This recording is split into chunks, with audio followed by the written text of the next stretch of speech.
Isinabak na sa pagsisid sa Taal Lake ang isang remotely operated vehicle o ROV na gagamitin sa paghahanap ng mga nawawalang sabungero. Live mula sa Laurel, Batangas, nakatutok si Rafi Tima. Rafi!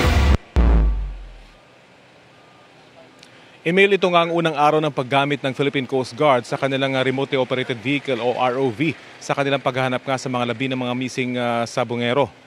Tulad sa mga technical divers ay problema na rin ng ROV yung limited visibility dito sa ilalim ng Taal Lake.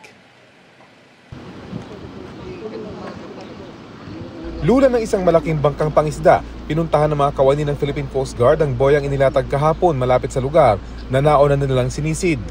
Dala nilang remote-operated vehicle o ROV na kayang mag-dive hanggang 1,000 talampakan o katumbas ng 3 Eiffel Tower at pwedeng tumagal ng ilang oras sa ilalim ng tubig. Matapos ang kalahating oras na pre-dive check, ibinaba na nila ang ROV pasado alas 8 ng umaga. Bagamat patingkad na dilaw ang kulay ng ROV, ilang talampakan pa lang halos hindi na ito makita. Matapos ang ilang adjustment, tuluyan ng pumailalim ang ROV para simulan ng evaluation at assessment dive.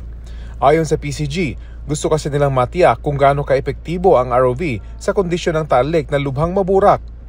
Dahil gumagamit ito ng maliliit na LSC o thrusters, madaling mabulabog ang burak na posibleng lalong magpalabo sa tubig. Ngayong araw nakatatlong dive ang ROV sa kabila ng pagsama ng panahon ngayong hapon.